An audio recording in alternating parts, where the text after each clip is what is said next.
I'm making a video just going over the news that yesterday Kamala Harris accepted the Democratic Party's nomination to run for president of the United States in 2024. And this video is just a little quick kind of explanation of what's going on right now. So we know the election is set in 2024. It will be Kamala Harris as the Democrat running against Donald Trump as the Republican. And I wanted this video just to be a little bit of like an update on where things stand right now. So the most important news right now is that Kamala Harris will be the Democratic nominee. Donald Trump will be the Republican nominee. The election will be happening on November 5th, 2024. There will be an upcoming debate on September 10th, I believe. Both campaigns have agreed to it. So September 10th will be the debate. Very much looking forward to that. I'm sure I'll have videos coming out about that in the future as well. And so with that said, I'm just going to go through a few different data sites and such I've been paying attention to and just show you where the race stands right now. So first things first, the predicted poly market odds for the elections. I've been doing this in a lot more recent videos, just seeing where things stand on who people think will win the election right now. Donald Trump has 51%. Kamala Harris has 47% chance to win. It's very, very, very close. And all the traditional toss-up states are as follows: Wisconsin, Michigan, Pennsylvania, Nevada, Arizona, Georgia, North Carolina. Those are the main toss-up states in this election, and they're all very close as to be expected. So 51-47, that's where things stand right now. These are the latest polls. When you go nationally, Trump versus Harris. Right now, Harris enjoys a 1.5% national lead over Donald Trump and an average of polls. And you just see it's 48.4, 46.9. When you go to the top battleground states right now, Donald Trump holds a very 0.1% narrow lead over Kamala Harris, having leads in Arizona, Nevada, Harris leading narrowly in Wisconsin and Michigan, Trump up very narrowly in Pennsylvania, North Carolina, and Georgia. And what I'm seeing so far right now in this election is it's incredibly close, because when you look at Trump and Harris, how they're leading, it is very, very close in that neither candidate is getting over 50% of the vote in either of these battleground polling averages. And you notice, like, Trump is 47.3, 47.4, Harris is 48.6, 48.6. Obviously, it's good for the candidate to be winning, but neither candidate is getting above 50% of the vote, which to me signifies there's a lot of either undecided vote or third-party vote, or people just are not going to vote on election day. And that's something to monitor, because realistically, both candidates can win because of how much undecided vote there is.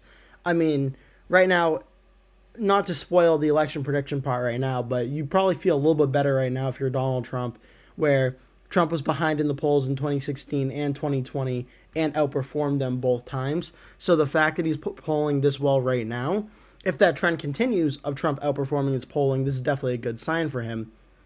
If that trend does not happen this time around, then completely disregard it and it's a different conversation. But you would rather be Trump right now when it comes to how he's polling in the battleground states. You'd definitely rather be Harris how she's polling in the national states. But it's very interesting because there's a lot of undecided vote. This election is very, very close. And it's really interesting to see just how close this election will be, because we're still 75 or so days out right now. There's plenty of time to go, and things can definitely change. But right now, if we go to the electoral map, which I'll do now, Donald Trump currently has, as I showed you before, a narrow lead in Nevada, a narrow lead in Arizona, and a narrow lead in Georgia, and a narrow lead in North Carolina. That gets Trump up to 268 electoral votes. Kamala Harris currently has a narrow lead in Wisconsin, a narrow lead in Michigan, and that leads the state of Pennsylvania. Where I showed you Pennsylvania, Donald Trump is up here by 0.2%. Similar to Arizona, similar margins, but 0.2% in both Arizona and Pennsylvania. The reason I'm focusing more on Pennsylvania is because even if we gave Arizona to Harris and Walz, okay, the election still comes down to Pennsylvania, so it doesn't really matter as much, but it does, but not as much as, say, Pennsylvania does. Pennsylvania right now is, I think, the battleground of all the battlegrounds. This is the state I think will decide the presidential election, because it is possible for Donald Trump to win the state of Pennsylvania and still lose the election, but it's impossible for Donald Trump to win the election without winning the state of Pennsylvania. If Donald Trump wins the election without winning Pennsylvania, he probably has to do something very unexpected, like win New Hampshire or Virginia or Minnesota. And on an election night where he's not winning Pennsylvania, Wisconsin, or Michigan or Wisconsin, I wouldn't really bet on that happening.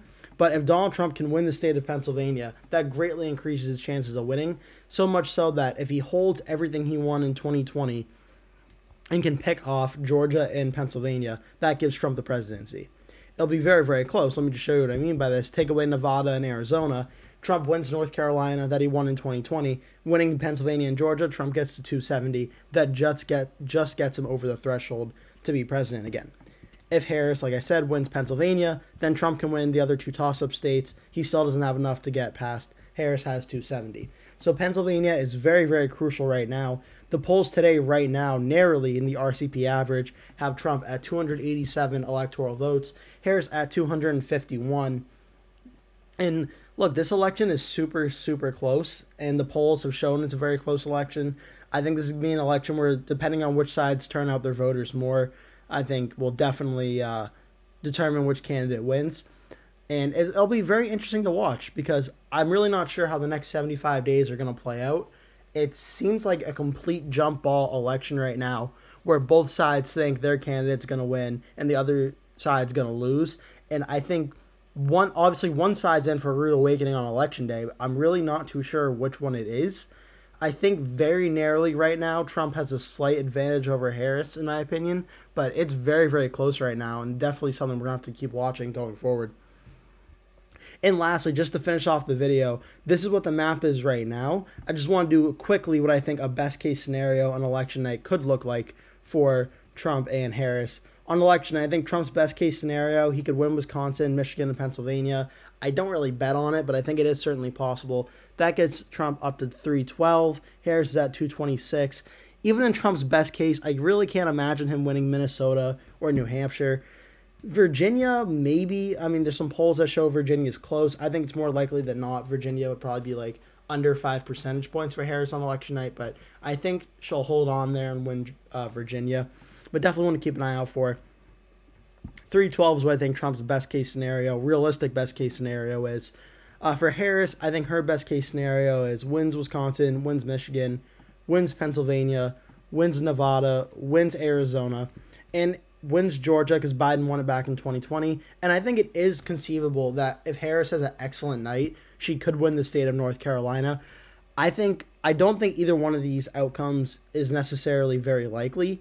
And I've been saying this, if you've been a returning viewer to my channel, you've seen that in the last few weeks, I've been saying that I think of all the swing states, I think it's going to be an election where a bunch of them are kind of split, where I don't think there's 7 swing states or 7 battleground states. I don't think Trump or Harris win all 7. I think it's a case of Trump wins like 4 or 5 of them, Harris wins 2 or 3 of them, or vice versa. I can't imagine an election being this close where all 7 swing states go one way or another. I think how the polls are right now, I think makes the most sense. If I were to really put all my eggs in one basket, I would personally bet on Trump winning North Carolina and winning Georgia. I would definitely probably right now bet on Harris winning Michigan very narrowly.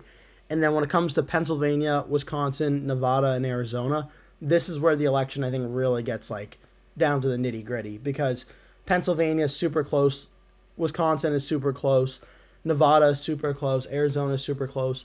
All of these states are very different, and it really can go either way. I really don't have too much of an inkling one way or another, because when you go back to the polls, I mean, Nevada, Trump is up by 1.4. That's definitely good, but 47.4 to 46, a lot of undecided vote left. Arizona, it's a dead heat, 0.2% difference. Wisconsin, 1 point for Harris, 48.6, 47.6. Very close race. Michigan is at least at 2 points. That one makes me feel a little bit better in thinking Harris will win there. But North Carolina, 0.9. Pennsylvania, 0.2. It's going to be very close and come down to the wire. And I think what's the main takeaway here is, again, Trump doesn't need Arizona or Nevada to win if he can win Georgia and North Carolina. He just needs Pennsylvania. But if Trump, for instance, on election night is not able to win Pennsylvania and it's 19 electoral votes go to Harris, this is where Trump essentially has to run a gauntlet of trying to win the election, where he has to win Wisconsin and then he has to win Arizona, because if he doesn't win, that'll get him to 272. If Trump were not able to win Arizona and Harris wins it, then that gets Harris to 271. And even if Trump wins the state of Nevada, it wouldn't be enough. It would only get him to 267. He would lose a very close election, which is why I've been saying that I think Pennsylvania is the most important swing state this time around, because unlike maybe 2016, Trump cannot lose Pennsylvania and expect to win this election. He just can't. He can win Wisconsin and still lose. If he lost Wisconsin, could Trump maybe come in and win Michigan and negate that? It's possible, but Michigan's the worst of the 3 states when it comes to how Trump is polling. So I think Trump really needs to put his attention on Pennsylvania and maybe hope for trying to win Wisconsin or Michigan. And then it all comes down to, if he can do that, does he have the electoral votes elsewhere, like in Nevada and Arizona? But bottom line, the race is set. It's very, very close, and it's going to be a tough fight in the last 75 days leading up until Election Day. Thanks so much for watching. Please remember to give this video a like and click subscribe. Share with all your friends and family, and stay tuned, as I'm going to post a video every single day from now until Election Day. Thank you so much for watching. Hope to see you in a future video.